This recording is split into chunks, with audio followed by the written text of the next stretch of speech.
Bonjour à toutes et tous, correction exercice PGA 116. Donc on vous demande de calculer le côté d'un cube dans lequel on aurait mis une molle de dés de 1 cm de côté. Alors ça c'est pas extrêmement compliqué, en fait il s'avère donc que on va tout simplement calculer le côté de ce cube, le côté du cube.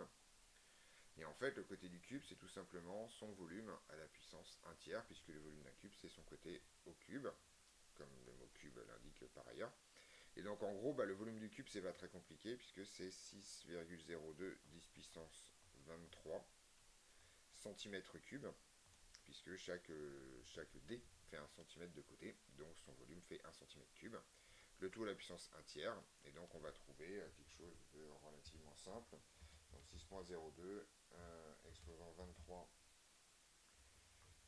le tout, je me trompe avec une calculatrice, le tout à la puissance 1 tiers, et bien ça donne quelque chose comme 844, 8,44 10 puissance 7 cm, puisqu'on était en centimètres cubes, on va tomber en centimètres.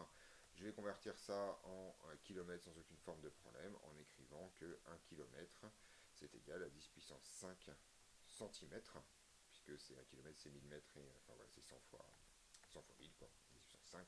Et donc on trouve que ça fait 8,44 10 puissance 2 km, ou écrit en écriture plus sympathique 844 km. Donc on vous demande de savoir quel système planétaire on pourrait insérer dans ce cube. Et bien pas grand chose. En fait, il s'avère que des planètes de 844 km de diamètre, il n'y en a pas beaucoup. En fait, il suffit de trouver une petite lune, un gros astéroïde, quelque chose comme ça. La lune ne rentrera pas dedans, mais la lune est un gros satellite par ailleurs. Donc voilà, on peut chercher ce qui se passe. Alors si je me trompe pas, je crois que Encelade sur Saturne est assez petit pour ça. Je vais revérifier, mais voilà, le diamètre d'Encelade, c'est 500. Voilà, Encelade fait 504 km de diamètre, donc on peut effectivement le mettre dedans, mais on ne peut pas mettre grand chose. Voilà, dans cette histoire. Alors, par contre, ce qui est intéressant, c'est la question d'après. En fait, si vous calculez le volume d'une molle d'eau, en fait, une molle d'eau, ça fait 18 grammes, puisque sa masse molaire, c'est 18 grammes par mol. Et donc, en fait, si je calcule le volume d'une molle d'eau, voilà, comme ça, le volume d'une molle d'eau, je vais l'appeler V indice O, et bien en fait c'est 18 grammes, et puis 18 grammes, c'est pas très compliqué en fait, vu que 1 gramme ça fait 1 centimètre cube. Et bien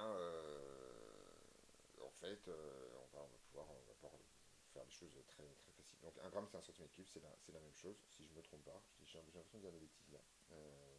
Alors 1 décimètre cube c'est 1 kilogramme, c'est ça, 1 gramme c'est 1 centimètre cube. Alors on va le revérifier, tiens voilà, donc on va faire 18 grammes, d'accord, multiplié par, je vous rappelle que c'est 1 litre divisé par 1000 grammes, ça c'est le volume de l'eau, c'est multiplié sa masse volumique, donc on est d'accord que ce truc là fait 18 sur 1000 litres.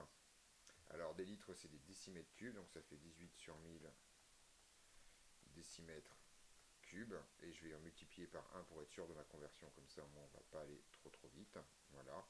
Et donc je sais que si je me mets en centimètres, eh bien 1 décimètre, c'est égal par définition à 10 centimètres. Et je mets ça au cube, donc effectivement ça va faire 10 au cube, c'est-à-dire 1000, donc on va trouver effectivement 18 centimètres cubes. Donc le volume d'une molle d'eau, c'est 18 cm3 par rapport au volume de ce gigantesque cube qui vaut 10 puissance 24 à peu près centimètres cubes. Donc en fait ça c'est juste une indication qu'en fait les atomes occupent un espace, alors dire qu'ils sont petits c'est un peu une erreur, mais en tout cas occupent un espace qui est extrêmement petit, d'accord, ce qui fait que la molle est un conteneur très adapté pour les objets du quotidien, pour ce qu'on a sous les yeux, puisque c'est des volumes extrêmement faibles, tout simplement parce que atome par atome, vous tombez sur des volumes qui sont eux-mêmes extrêmement réduits. Voilà, si termine cette correction, on se retrouve dans d'autres vidéos pour d'autres corrections.